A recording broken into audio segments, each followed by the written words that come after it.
Reducing Risk for Child Maltreatment and Treating Its Consequences, a national training series on the application of causal science. This is our fourth session of one of these. Today's session is going to focus on the limitations of the current maltreatment scientific paradigm. I just want to highlight for everyone that we have recorded each of the last three of these. We are about to launch our website, so soon they'll all be on a website. But if you have missed any of them, we usually send out the recording within 24 to 48 hours after the webinar. But if you've missed anyone and can't find the previous recording in your email or are brand new to this series, feel free to reach out to us and we'd be glad to send you the recordings for the current series. We'll do a little bit of a recap at the beginning. But you can also email us and we're glad to give you the previous recordings. We can move to the next slide, please. It's a couple housekeeping things before we dive into the content for today. The slides will be available after the webinar. As I mentioned, we'll send them out to everybody. Today's training is being recorded and we will send that out to everybody with the slides. So you'll get both the slides and the training. And we usually send that out with the introduction to how to register for the next one of these. This is the fourth part in a 6-part series. We are also joined by many of the team on the next slide from the executive team from our CHAMP grant, which Glenn will talk about briefly in a minute. So many of our folks are here today. You'll hear from both Glenn, who's going to lead our presentation, as well as Kate and myself at the end. So with that, I will turn this over to Dr. Glenn Sachs, who is going to lead us through the presentation. Thanks, Andy, and welcome everyone. Really glad you're back, and I'm excited to present to you what we have to talk about today about the limitations in our paradigm. So here's just some disclosures, and what I always do is review key concepts from last time, and just that will help us digest the content of this session. So remember, it's really, if we bring things to practice where everything really should be, because science serves practice, it's only about two things. Is the person in front of me at risk for a bad outcome? 2, what can I do to reduce risk? And we classify people into risk and potential risk reduction categories. If you remember, if it's green, you can intervene. If it's red, get that out of your head. I've talked a lot about how confounding can make things that we think might be an intervention target because it's causal, not really promising for that purpose. And then I've talked about causality being essential for personalization, because in a multi-causal world, not everyone has the same causes, but this allows us to personalize intervention. So, and it's all really about predicting under intervention conditions. We've talked a lot about this last time, and this sort of cycle where we gather clinical data, we decide what it means about, will this person respond to an intervention? We start intervention because we're predicting they will, and then we intervene and we look at results, and we're iteratively always improving based on predictions under intervention conditions. I gave you last time, I showed you a tool about doing this, quantifying your predictions and always be looking at the results. And we talked about how you could use prediction error to decide what might be going wrong.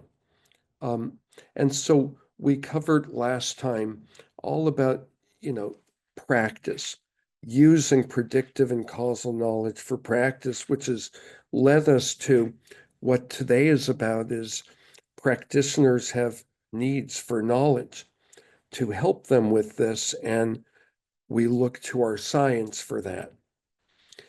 And so, again, as I just said, previous sessions define the knowledge needs.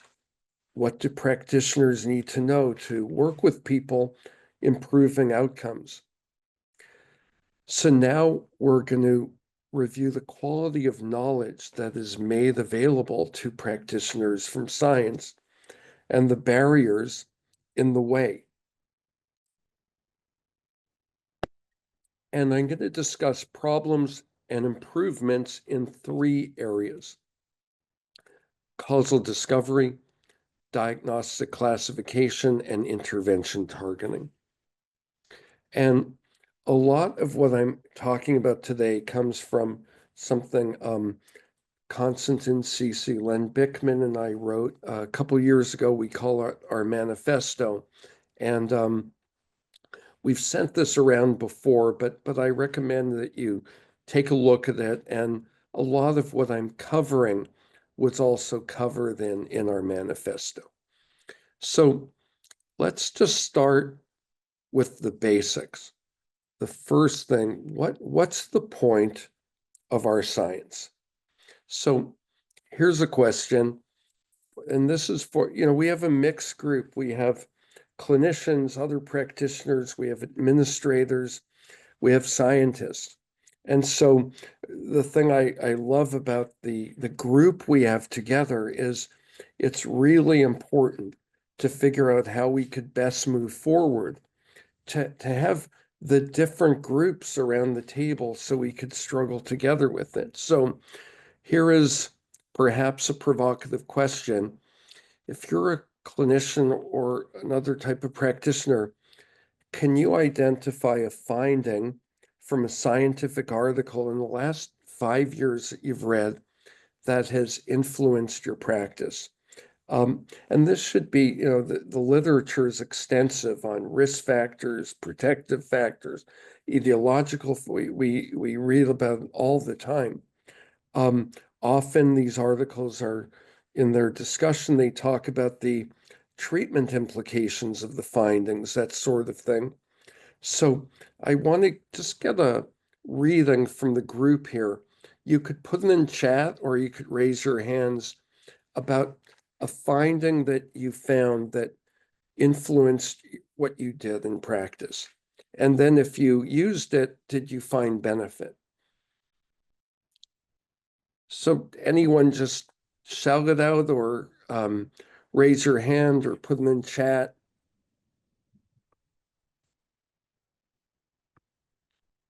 Don't be shy. Anyone? Okay. I'm not sure if people's silence is just shyness or because you can't find anything, but in general, it is kind of interesting to me is when you look at routine practice and then you look at the extensive etiological literature, it's hard to find, in our practice, our neuroscience findings, etc.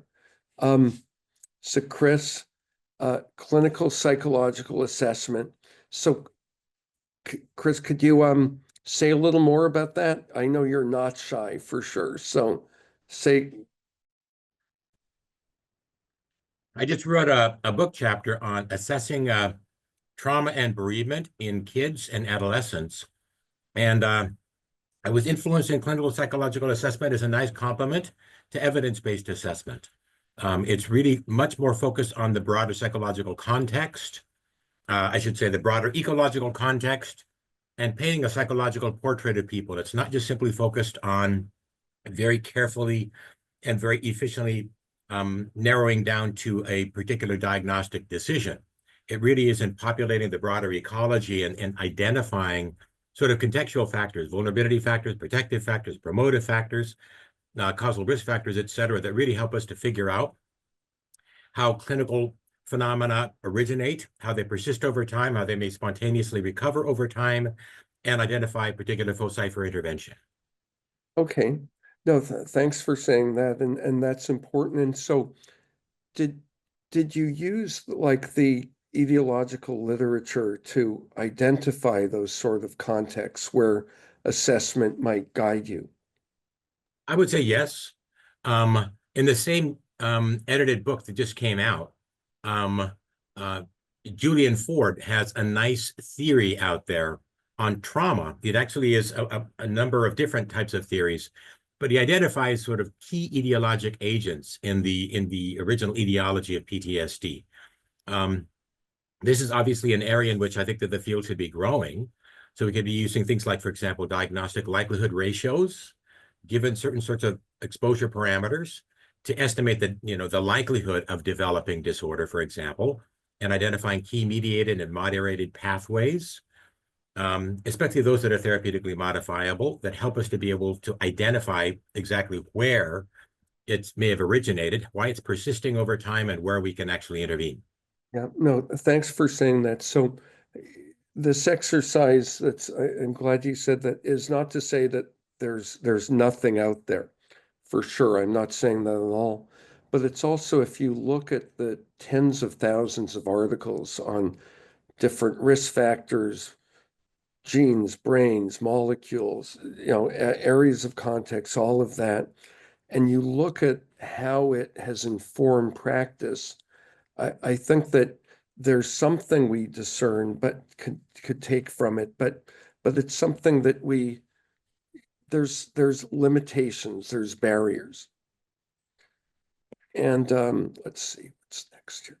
And so, Chris, you just talked about scientists too. So I was thinking, for scientists in the group, can you identify a finding that either you or someone else you've read about has discovered that you believed would influence practice?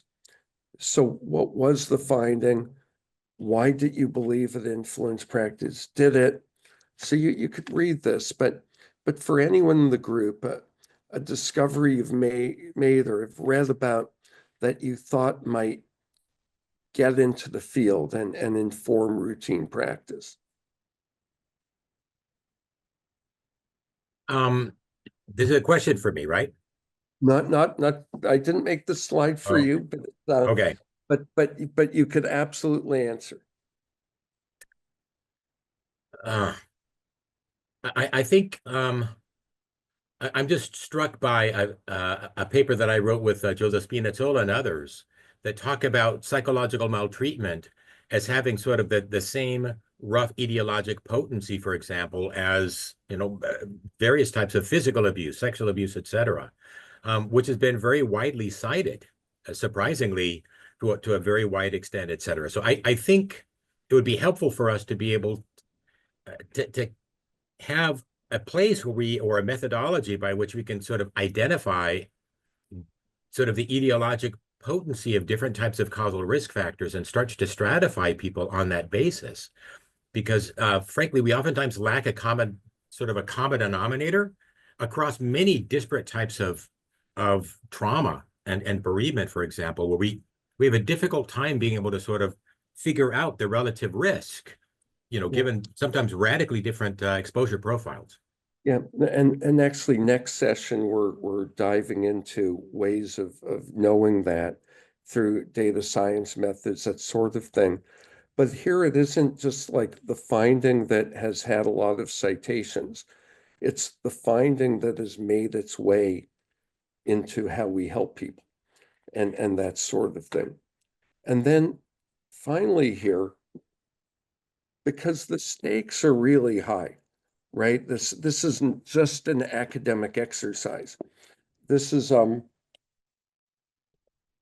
people's lives and future. And so anyone who unfortunately has had a health problem, your life kind of depends on the science. So, thinking about a finding that benefited you could have informed a medication or a type of diagnostic test or some type of treatment, all of that. And if you look in the health field, it's filled, progress in treatments and in many, many disorders kind of needs this. And so I'm not going to pick on anyone. I think I'll talk about myself because I have a personal stake in causality that some of you know, but I don't think all of you know about this. And I think it's not only my stake, we all have a non-academic stake in causality. So May 19th, 2021, this was me. I had a pretty serious stroke. Half of the right side of my body was completely paralyzed. So this is me in intensive care. After my stroke, I was hospitalized for 5 weeks. And a serious stroke, and thank God I'm okay. But I want to talk about causality and its impact on me. So in intensive care, I had a blood clot that blocked the flow to my left pons, and that the nerves died, causing my stroke. And so a treatment involved pushing blood perfusion to my brain. I had to lie flat, and through IV, they put my blood pressure to very, very high levels to prevent the spread of the damage. And you look here on the ice, so 174, they were pushing it, went up to like almost 200 at times. So this is to contain the brain damage. Then in neurorehabilitation,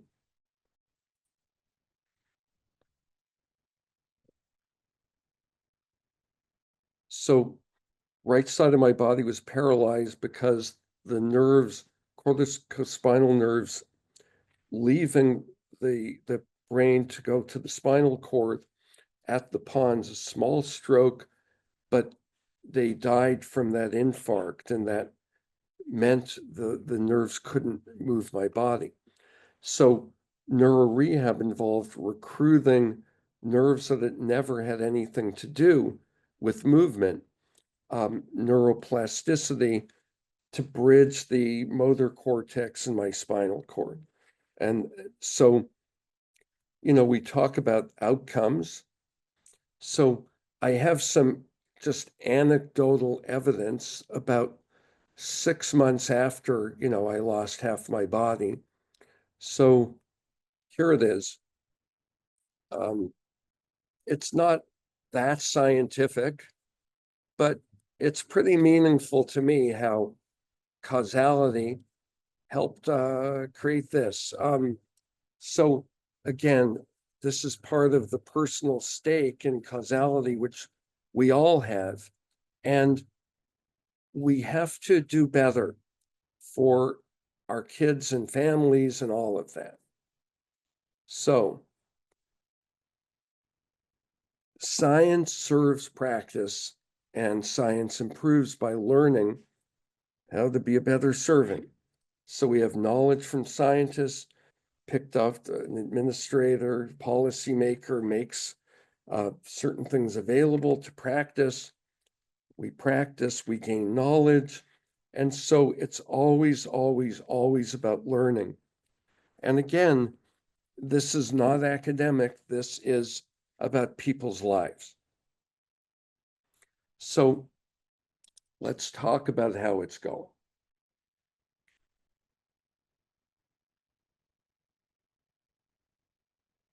So, state of our science, as I was saying before, there's decades of research, tens of thousands of articles, and very, very few are used in routine practice. You look at, again, other medical field science, and that's what drives progress. So what's going on here? And when we develop interventions, they're only loosely guided by the ideological literature. I mean, you could tell a story about how the interventions may focus on some things, but people have a tough time doing that. And few novel treatments have been released over decades. And the effect of the interventions are typically weaker than when delivered in the population based on a clinical trial, are not effective for many. And there's a lot of recent research about, the effects being weaker than was observed in the clinical trial when you look at big meta-analyses of effects of interventions. I'm talking mainly about mental health interventions, not, but it's as it relates to, I'm talking in general about mental health interventions there. Obviously, there's a set of them for kids who've been exposed to maltreatment. So a central problem is the poor alignment between knowledge generation and knowledge needs, as I've just talked about before. So here are three of my mentors from way, way back, who are terrific scientists. And I just want to tell you why I'm mentioning them. So Frank Irvin, in college at McGill University, I did research with him. He wrote a book in the 60s. I think it was the first book on the violence and the brain. Basically, Frank believed strongly that brain imaging would really give people a window onto violence and its prevention, and that routinely people at risk for violence would get their brain scanned, and it's part of the practice. Well, he died without realizing that. Jock Cleghorn did some of the first brain imaging scans of schizophrenics. I did research with him when I was in medical school at McMaster University, and he was convinced that brain imaging would be used to diagnose schizophrenia, would give huge advantages. Again, he wrote the first PET scans. This was in the 80s, with people with schizophrenia. And again, he died with that not being at all in routine practice. Joe Schulkraut supervised me in my residency at Mass Mental Health Center in Boston.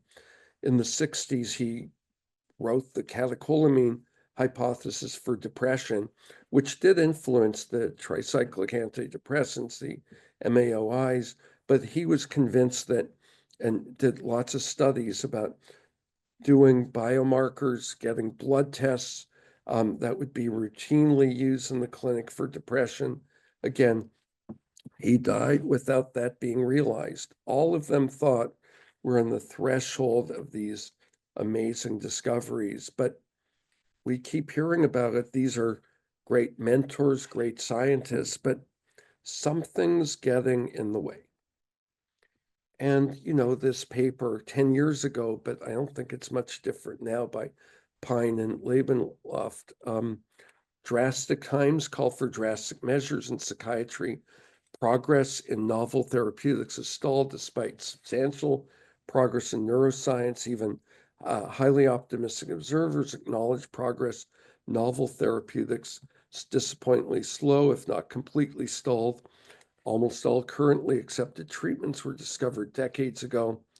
Substantial progress in basic science not spawn significant progress in therapies, thus has failed to substantially reduce the adverse effect of mental illness on patients' lives. It's really important. How do we scale this wall? How do we take our literature, bring it into the clinic? It's life and death. So I'm going to talk about how to scale the wall, at least from my point of view. At least the ideas in the Champ Center are just based on this. So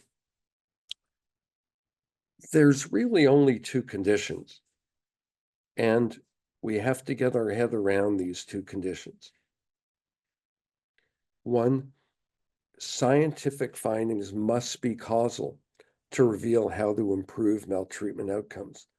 they have to be causal. Intervention on a non-causal factor cannot improve an outcome. So the finding must be causal.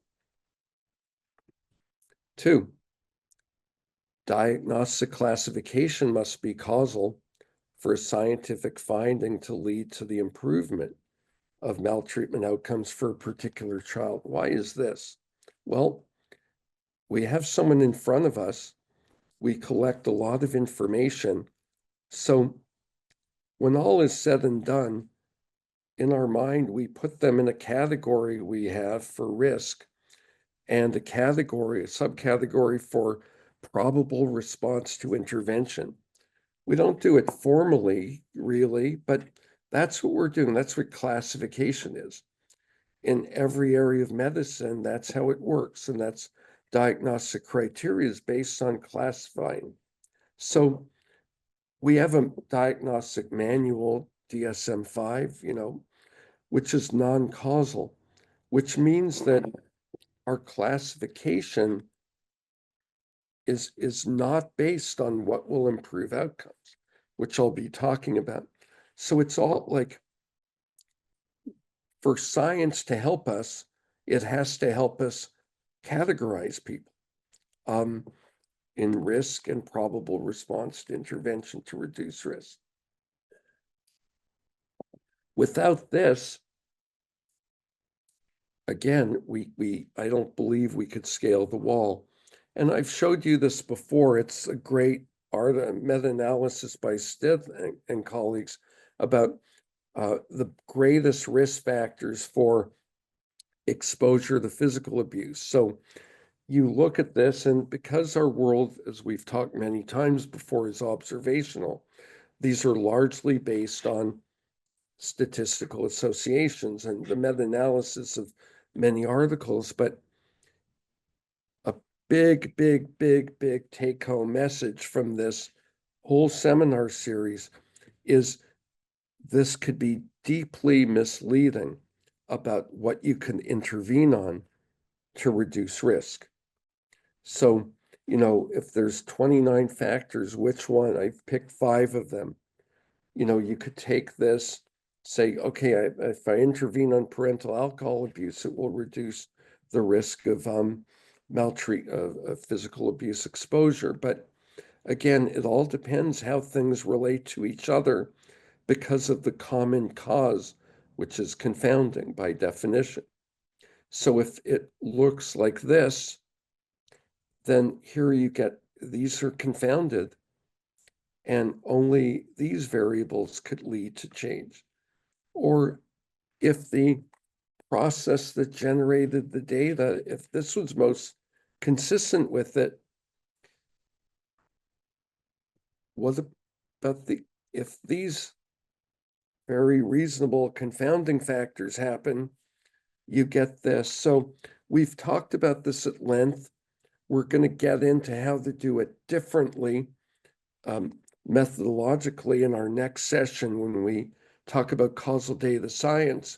But the take home here is we could be and are being hugely misled by findings that are largely based on statistical associations, and our safeguards for confounding of match and control are very inadequate. So let's move to diagnoses a little more.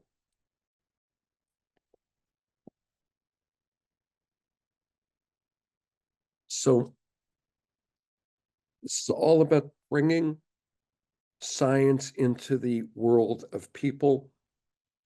We have to classify them. Predictive knowledge, again, that's number 1. Is she at risk or not for any given outcome? Causal, what can I do to reduce the risk? Causal knowledge. So it's all classification.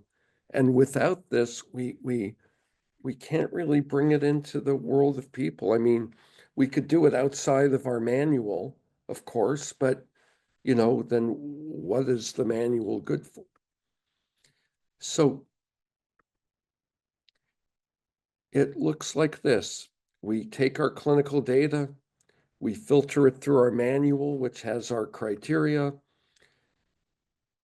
We try and do this, but of course, we've decided in 1980 with DSM-3, at least the American Psychiatric Association decided that no causal diagnoses and diagnostic manuals have been released to 2013 with DSM-5, each time not deciding to go back to causal diagnosis, which happens everywhere else in medicine. Why?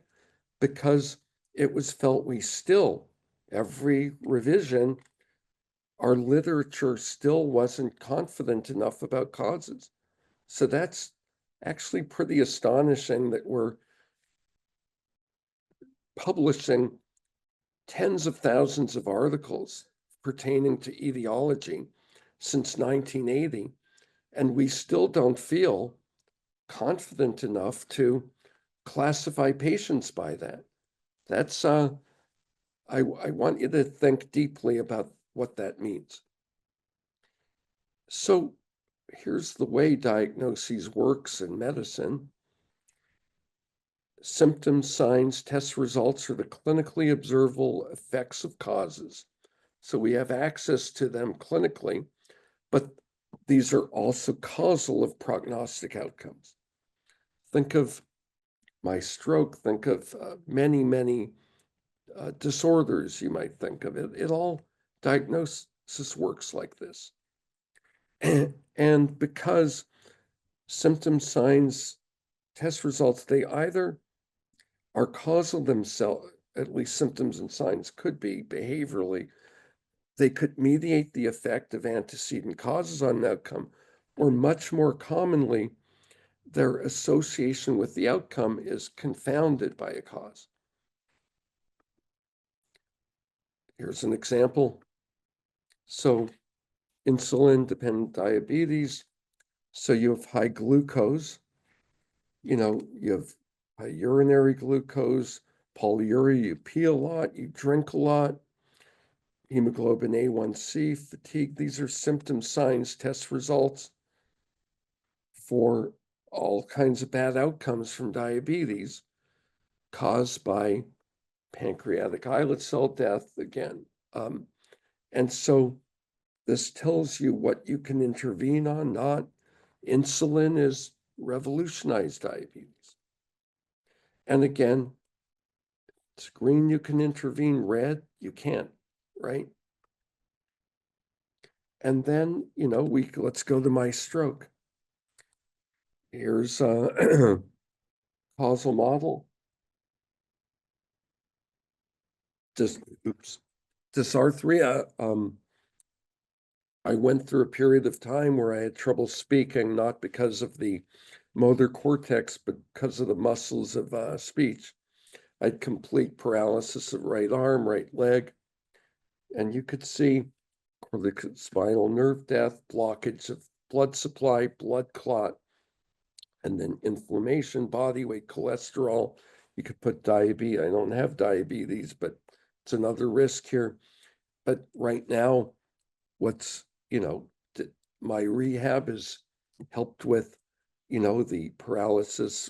I'm on anti-inflammatories, antiplatelet medication, cholesterol. All of this is related to a causal model. Here are MRI findings, headaches. These are confounded, of course. You're not going to intervene on an MRI finding, changing the MRI, right? But it's the MRI finding is it's an effect of that.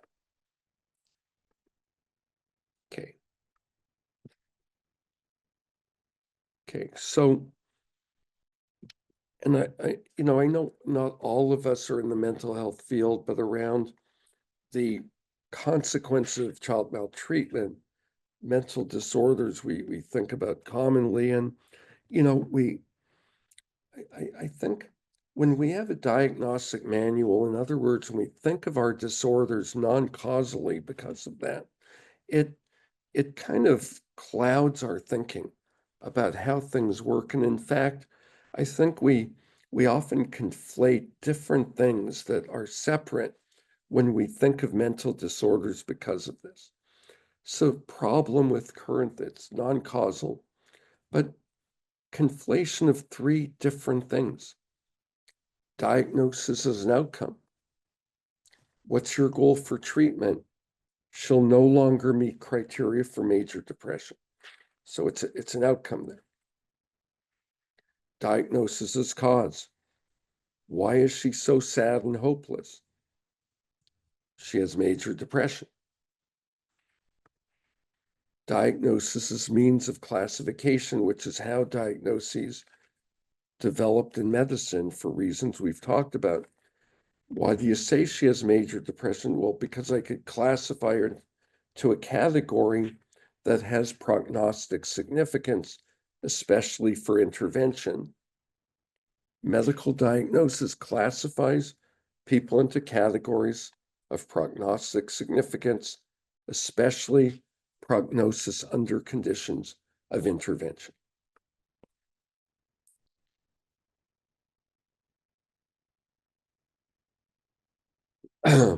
I want to tell you, people sometimes, because we've grown up since 1980, thinking of the categories of diagnoses non-causally, sometimes it's hard to get our head around how it could be causal.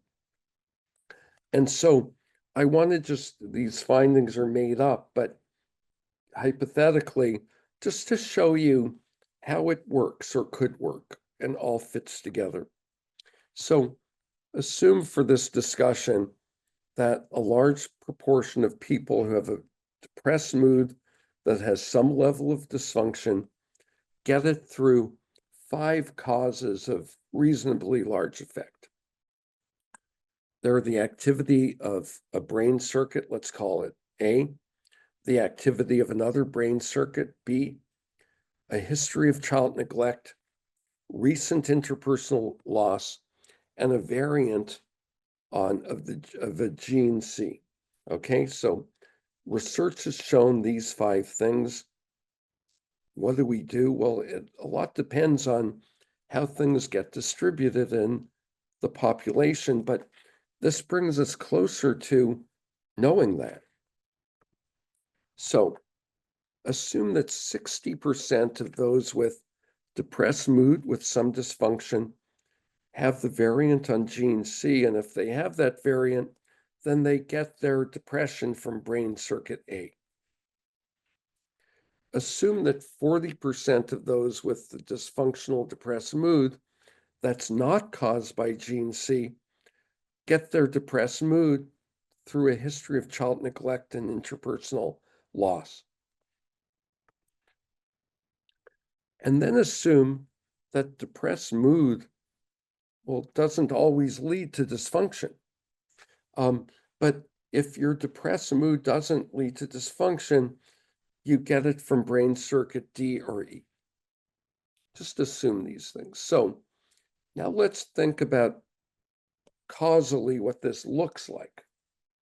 If the causal process generating the data looked like this. So this is one of these groups. Gene C goes to brain circuit A, and I put in that leads to poor motivation as the pathway to dysfunction.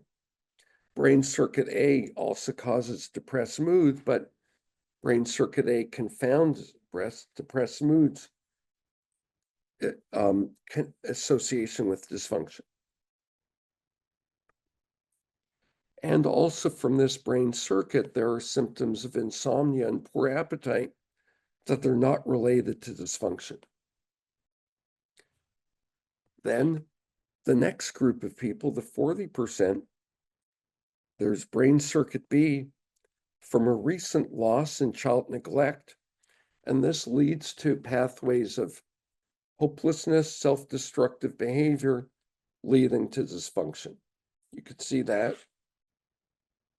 And brain circuit B also has insomnia, not depressed mood, and brain circuit A affects brain circuit different brain circuits affect each other, of course. And these two brain circuits lead to depressed mood. And they also connect with other symptoms here. And to make it a little more complicated, brain circuit E is also an effect of child neglect. Okay, so if you look at this, it massively informs how diagnostic classification could work.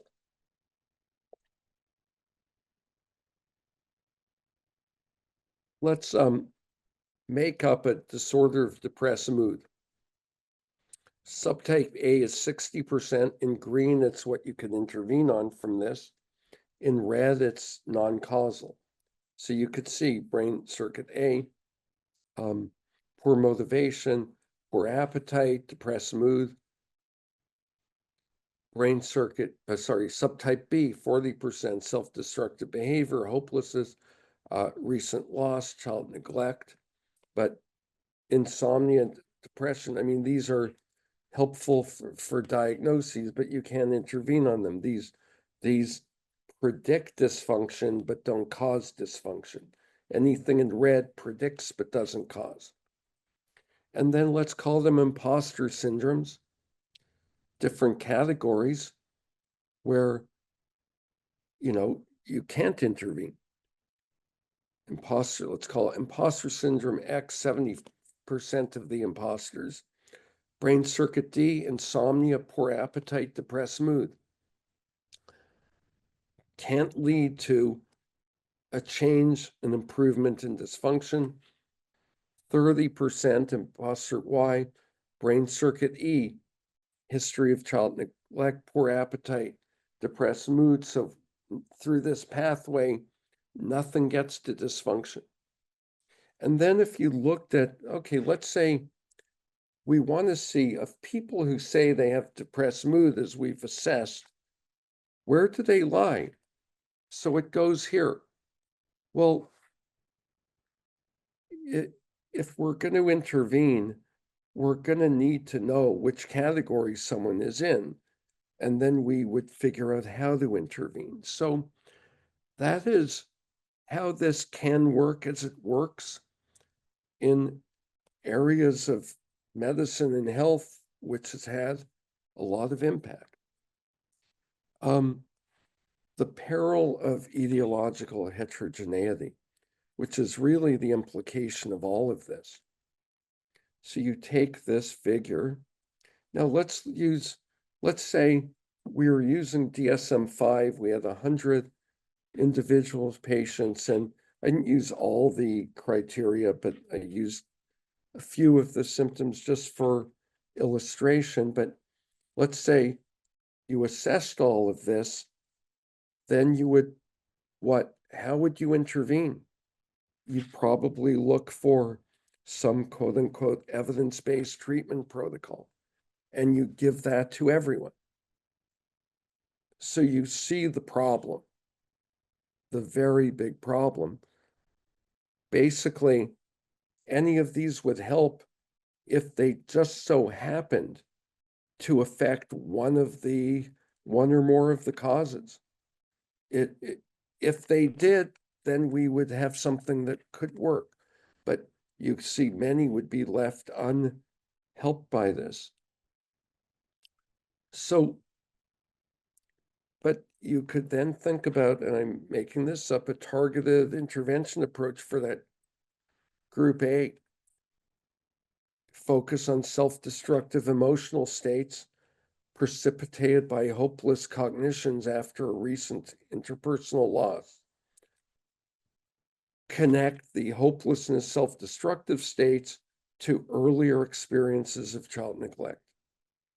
And then perhaps there's a medication for brain circuit B, so that would be part of what could help. For group B, maybe neurofeedback might work for brain circuit A, or a medication for brain circuit A. But again, you're going in with knowledge for targeting of the interventions. So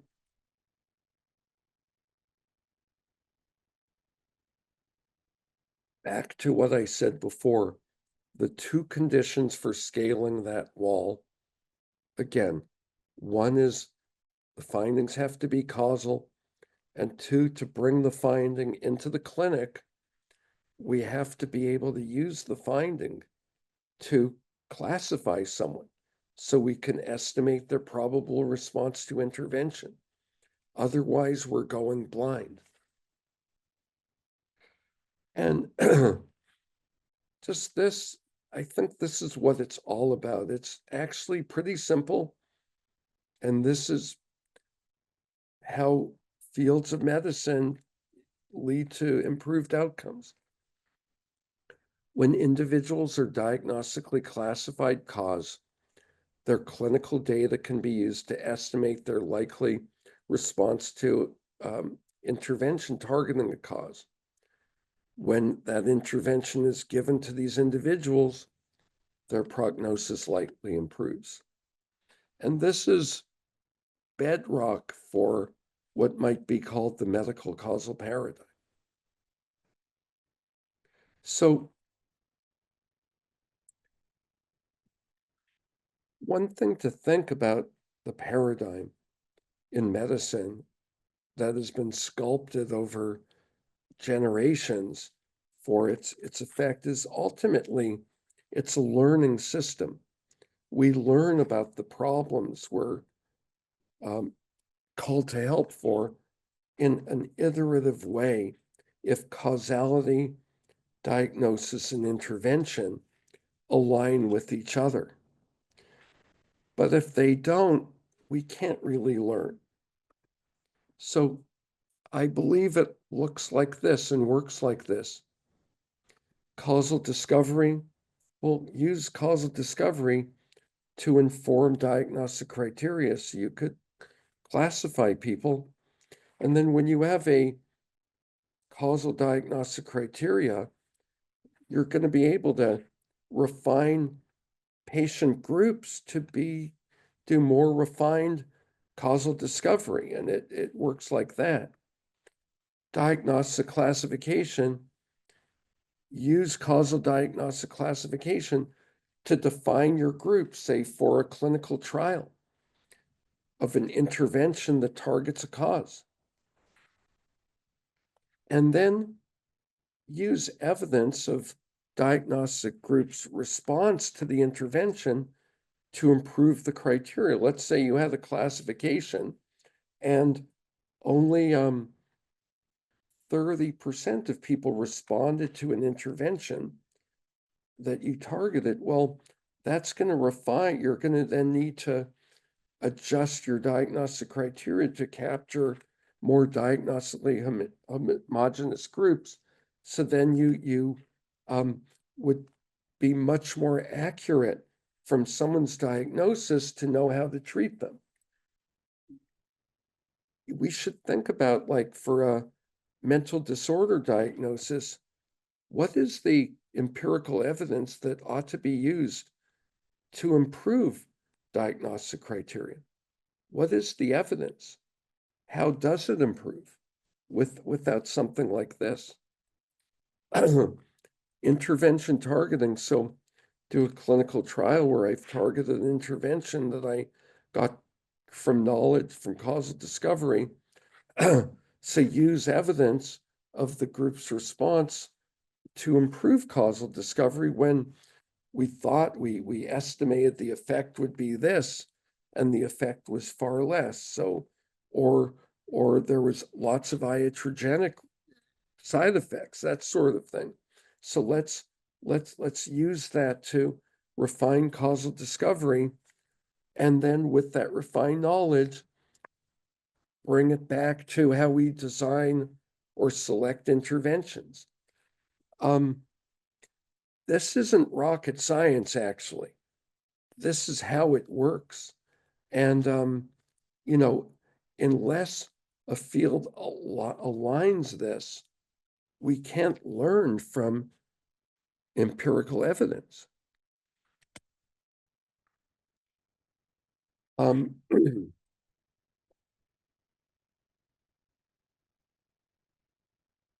let's break it down one at a time here. Causal discovery. Again, this just repeats some things I've said before. So since outcomes improve via intervention on causes only, we got to discover causes. Now, in mental health field, where, we have some challenges because it's not feasible to manipulate most etiological factors in human research. So our research is largely observational. Animal models are certainly less clearly related to pathological processes, mental health, and in other disorders. So we have observational studies. Almost our entire etiological literature is observational. So we have to figure out how to use that to get findings. And our findings are almost completely based on statistical association. And so here's a question that we're going to go into in a big way next session, but how do we know when we get a significant association of finding that it's not a cause, that it's actually confounded? We have to know at least one cause in order to exclude that statistical association. We have to do it because a confound is a common cause. So if we have a disorder that we believe has many causes, any of them that also cause the factor under study could confound its association with the outcome. So we need to be managing that. So just think of this one, okay? Every one of these has, if the process generating the data is consistent with this model, every one of these factors, confounded or not, will have a statistical association with dysfunction. Maybe a highly, highly, highly significant relation. And because confounding, should replicate, because that's the process, we could do 8 studies and the same thing would happen. So if you did a study and found a very significant relationship between brain circuit D or brain circuit E and dysfunction, how would you know it was confounded? Well, from here, for brain circuit D, it's confounded because of brain circuit A. So you'd have to know that and conduct your study, either statistically controlling for brain circuit A or matching brain circuit A between different groups. But we don't do that. We can't do that. And that leads to the causal data science methods, because in hypothesis-driven research, we'd have to anticipate these confounds to be able to manage them. And so if you, again, brain circuit A confounds this, we'd have to know this. Brain circuit E, brain circuit A, and child neglect confounds it. So we'd have to prepare our study before by managing that. Usually what we do are the usual suspects, age, sex, SES, that sort of thing, but there's no, again, confounding is about common causes. So we'd have to be principled about, like, what cause of my outcome might also cause the hypothesized factors under study. So diagnostic classification,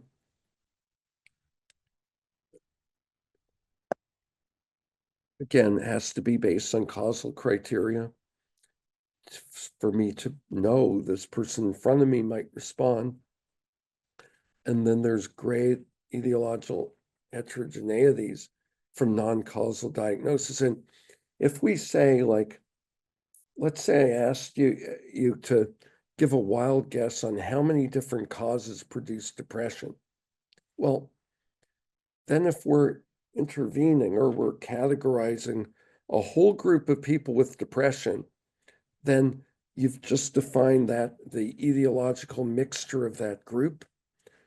Maybe you said, well, maybe there are 20 causes. Again, we have a bag of causality in one group of people that we have no idea how to tease out.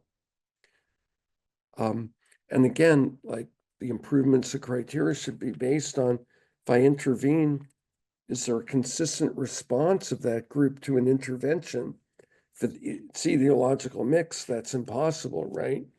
And so diagnostic criteria should make groups closer to being clean etiologically by the most causes with largest effect. So here's a good but provocative question. What's the most straightforward, easiest way to know whether a field has made a lot of progress for a disorder over decades? It's the best way to know. I'll give you the answer because it's provocative. Go to that field's diagnostic manual. Look at how the disorder was defined, I don't know, let's say just randomly in 1980.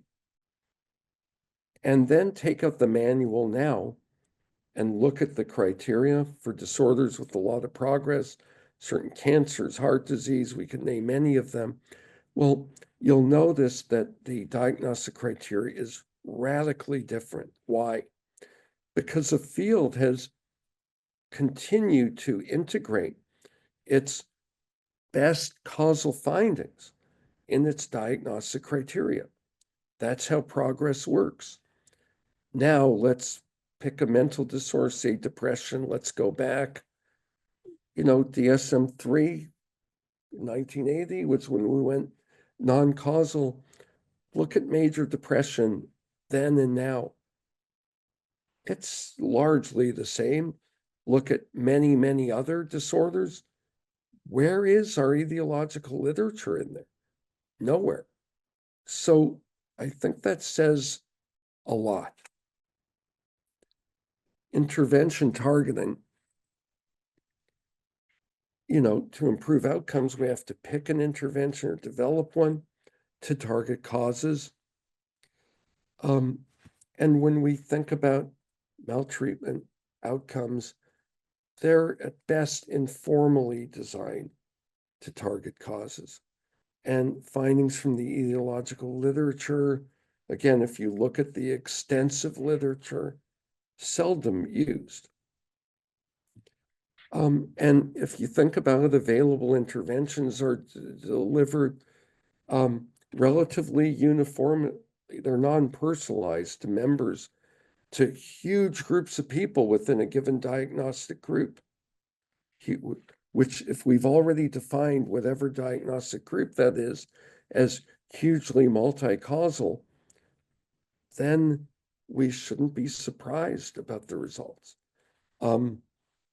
And so again, in our clinical trials, if we say, well, they have to have the fidelity standard, everyone has to get the same thing, but it's a disorder that's massively multi-causal. And again, we would expect things would vary widely. So when questions come up, why is mental disorders stayed non-causal for over 40 years? Why isn't the progress on outcomes like other medical disorders, all of that?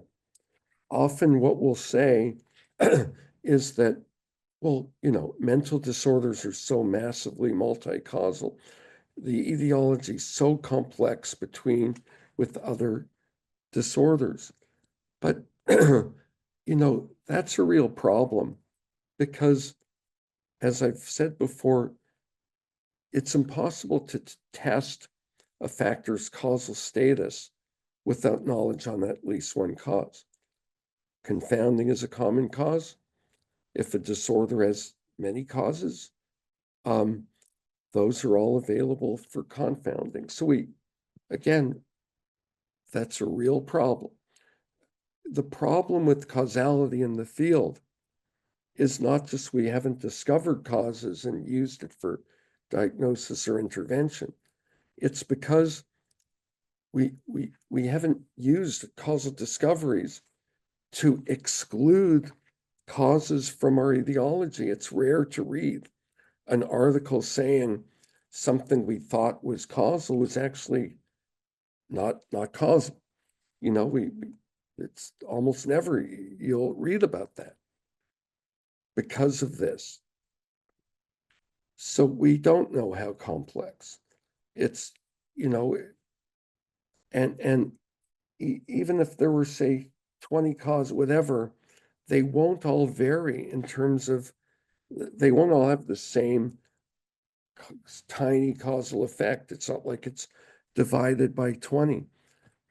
Structure is probably hierarchical with smaller numbers transmitting most of the causal effect. So again, we need to discover the causes with largest effect, which our next session will be talking all about that. And we need causal knowledge to learn, as the figure on the left here shows. It's not just about excluding statistical associations that are not causal. It's about using causal discovery, diagnostic classification, intervention, targeting, and carefully lining them up so you can continue to learn from things not going as you expected. Without this, we can't do that. So that leads us to where we're going in next session. And I'm excited about the discussion. I know some of this, or a lot of it, was rather provocative. So we're going to focus on, well, how do you discover causes? We'll introduce causal data science methods developed to learn causes from observational data. We'll be presenting a few studies applying this and what we found and how they work. And then presenting a vision on how maltreatment science can better serve maltreatment practice. And that's all I have to say. Maybe I'll stop sharing so that we can have a discussion. Great. And there's been a little bit of an interesting chat going on in the background about how the literature about, you know, how medicine and mental health diverge, and how some of the complexity in mental health kind of keeps it from aligning quite as well with science to that extent. I think, Glenn, you were going to ask Kate and I to give some thoughts, so I want to make sure we do that. Yeah, let's start off there, and then let's open it up for everyone. Perfect. Kate? Sure, I can start. Hi, everyone. I'm Kate Sullivan. I introduced myself at the beginning of this series, but for those of you who weren't with us, I am on the faculty at the McSilver School of Social Work. But I have to say, in listening to your presentation today, Glenn, I was mostly listening to it with the eyes and ears of a practitioner in community mental health, which I was for many years before joining academia. And primarily I was practicing in Los Angeles at a time when LA was transitioning from sort of like the Wild West of clinical practice, where as long as you could demonstrate that people met medical necessity, you could do whatever interventions for however long and bill for those services. But during the time that I was in the field, LA transitioned to a small number of evidence-based interventions. I think in the end there were 11 or 12 of them that the Department of Mental Health proposed were sufficient to meet the mental health needs of all of the folks who sought services in community mental health. And because I was a practitioner who primarily worked with children and families, I was trained in a number of interventions, trauma-focused CBT being the one that I used the most regularly, but also some others. And all of those interventions were connected to a particular subset of diagnoses that we needed to be able to bill. So as I was listening to your talk today, I couldn't help but remember that sense that I had as a practitioner of sort of both that the diagnoses that I needed to give my clients often didn't really feel like they adequately described or fit the kind of their presentation in the office with me. And then that kind of sense of discomfort was really compounded by the expectation that I would match that diagnosis up with one evidence-based intervention that the powers that be had decided was the one that you could offer for a client that met X, Y, or Z diagnosis. And that mismatch was just so challenging to navigate as a frontline professional, trying to figure out how to offer even interventions that are very high quality, like TFCBT. If it didn't feel like it fit what my client needed, it was really difficult to do that work. And many of my clients got better during that period of time, but I suspect that a lot of the reason why they got better was because I offered them a supportive relationship. I helped them meet their basic needs. There were other factors at play. And I think, listening to your talk today, it seems like, honestly, not much really has changed. I mean, this was, 17, 18 years ago, but not much has changed in the field. And to one of the points that's in the chat, practitioners are still expected to do something in the absence of the kind of evidence you're talking about.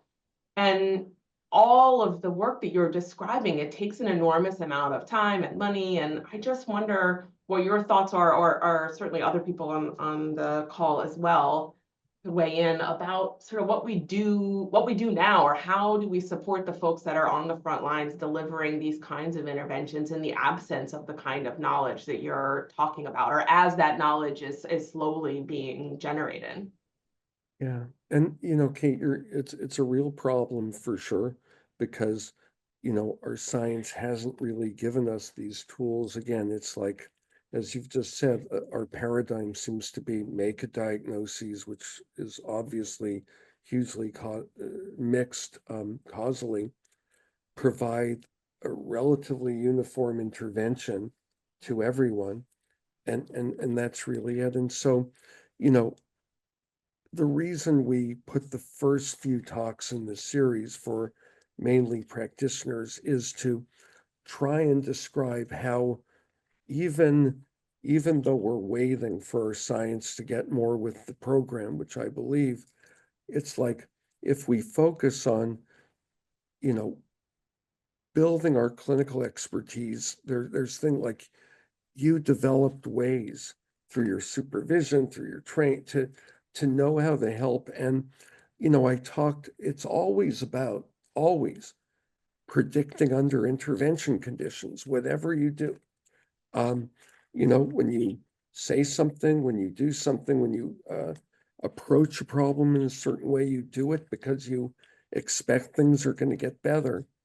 And I think our field then needs to be tracking that carefully, and even a clinician in their office.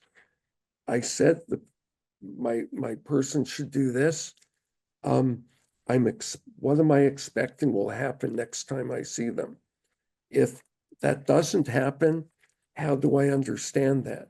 So iteratively predicting, and again, I'm hopeful that our science will be able to better help our practitioners.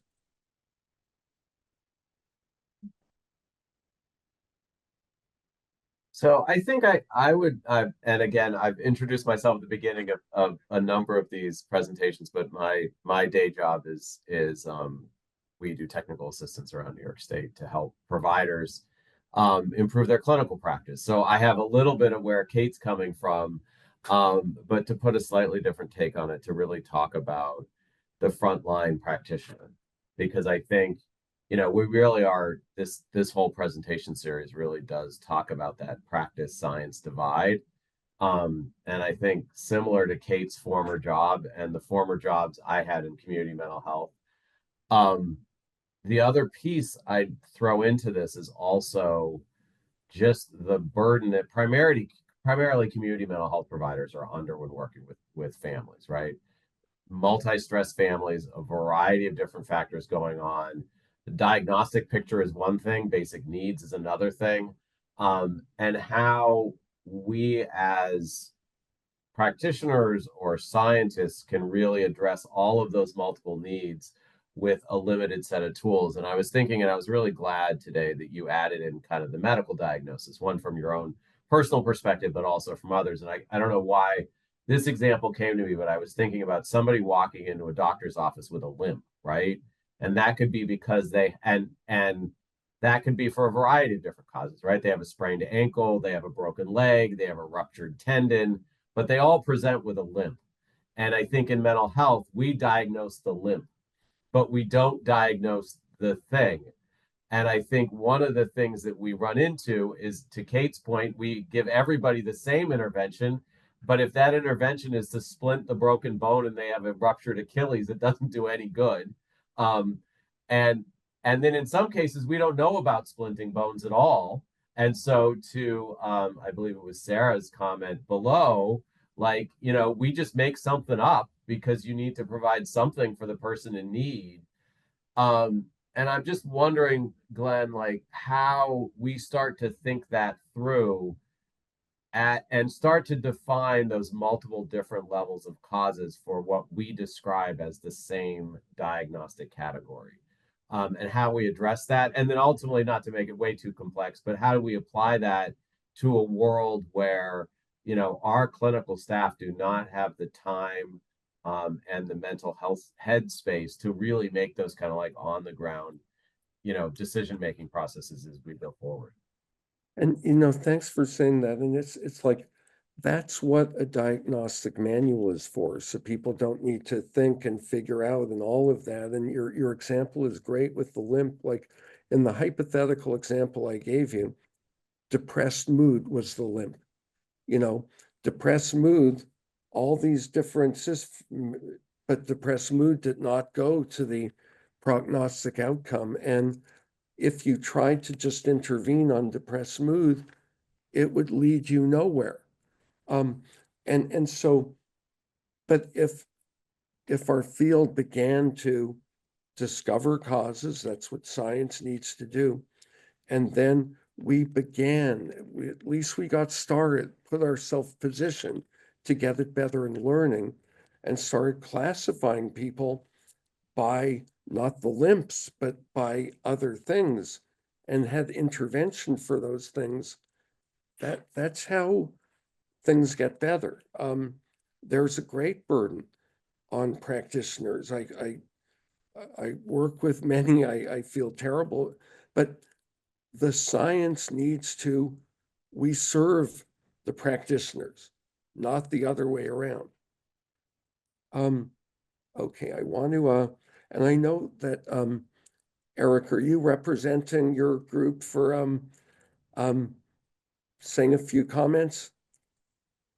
Sure. I'm available for questions that come up relevant to some of the new technologies and so on for doing causal modeling and from the data. I don't have any extra comments to just add on top, however. Great. Well, thanks for being here, Eric. And next session, as I said, we're going to really dive into the causal methods, all of that. But I'm glad we have time. Let's open it up and preferably mix it up. So while we're asking either for people to jump in or put themselves in the chat, I'm going to ask Marcella to throw the survey into the chat, and if people could fill that out. Some of our more jumping in today is based on survey comments, so please fill out the survey in the chat. I also want to highlight a couple comments in the chat that have come through, which I think are insightful. I think both Kate and I referenced Sarah's comments, so we've already kind of highlighted those. Anne really highlighted to start this conversation that, you know, I think sometimes in mental health care, people are less receptive to recommendations for treatment and often have to pivot to other recommendations and use the cancer treatment as an example, where people are much more likely to be receptive to cancer treatments than they might be like medication for a kid. I also really appreciated Christopher's comments, you know, talking about the difference between evidence-based treatment and clinical lore, and undoing some of that and really highlighting transdiagnostic treatment components, where I do think there is, you know, I think Kate and I in another separate life talk about MAP a lot, which is really a a transdiagnostic approach to treatment, really starting to distill some of these things. And then I really appreciate Kate Ryan's comment that highlights that they've started to link some of the precision causal modeling into their EHR to include assessment data, treatment data, intake data, and then visualizing the results, and how their interventions are programmed into a tool. So that is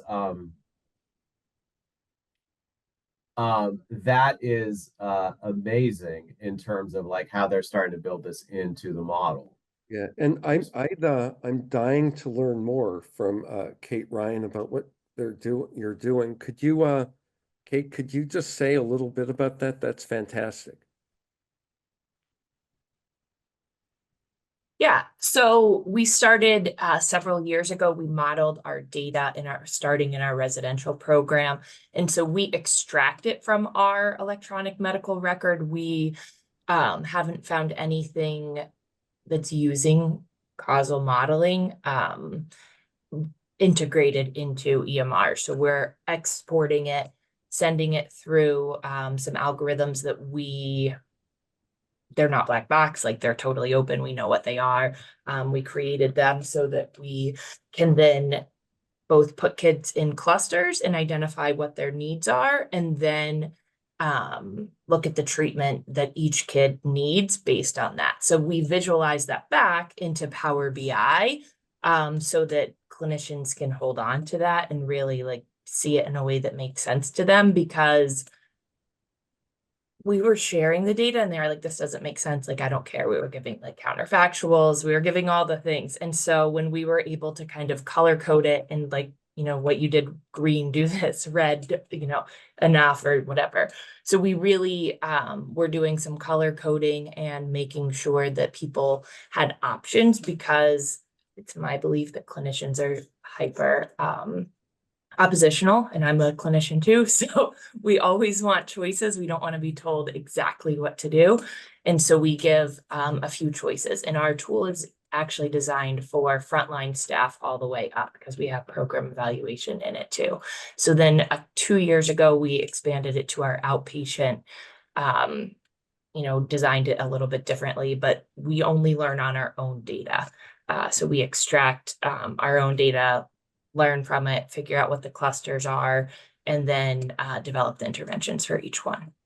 Wow. So I want to learn a lot more about what you're doing, and because you're at the holy grail in the field of how to translate knowledge right into practice for useful tools for people to use.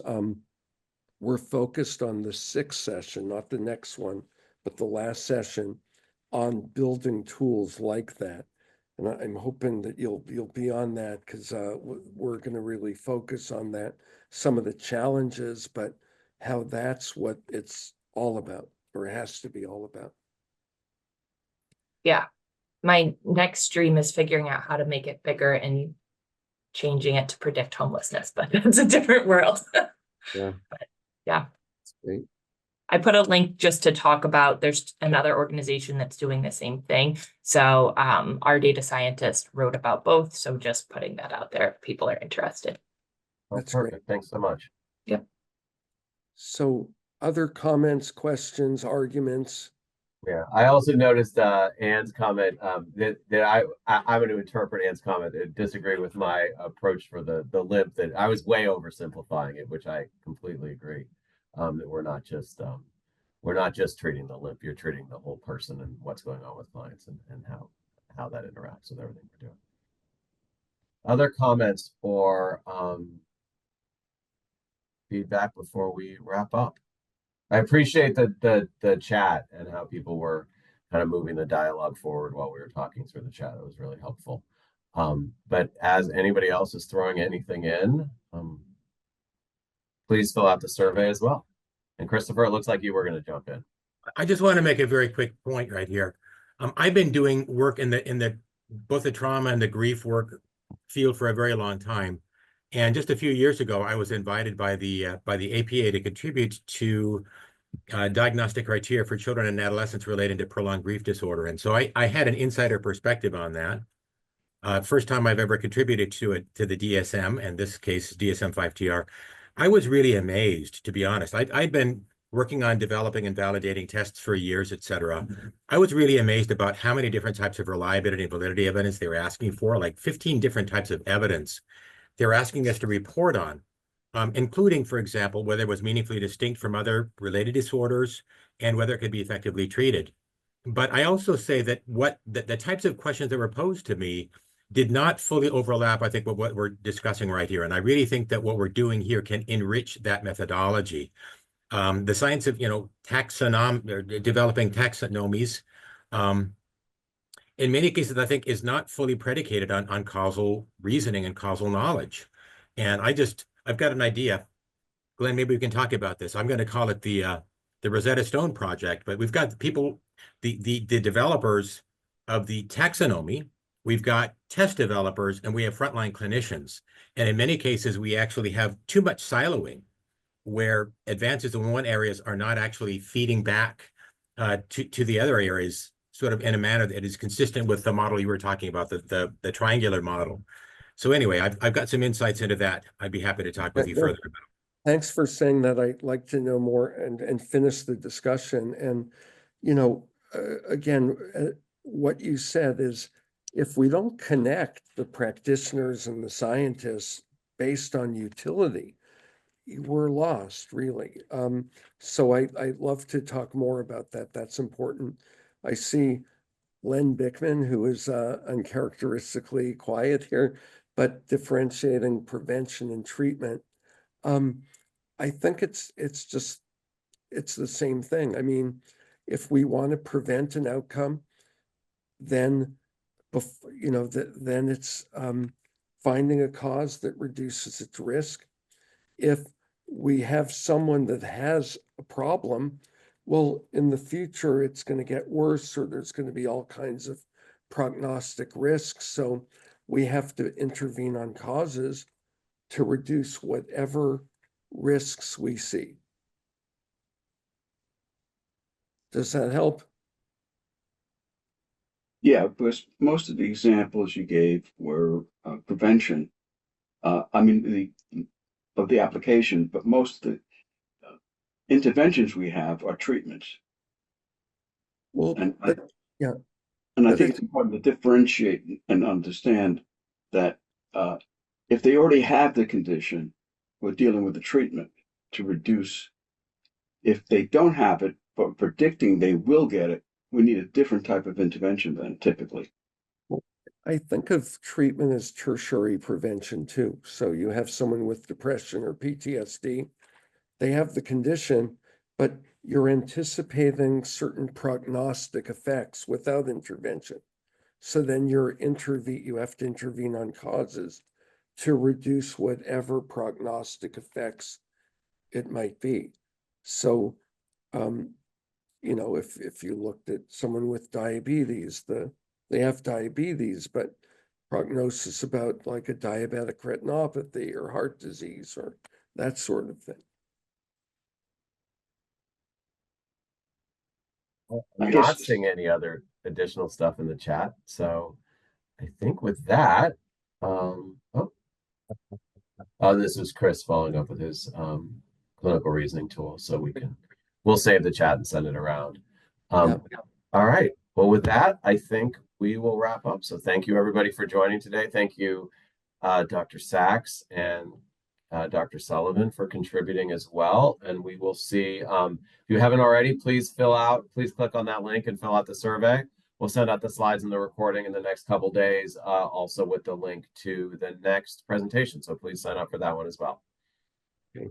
All right. Thank you, everybody.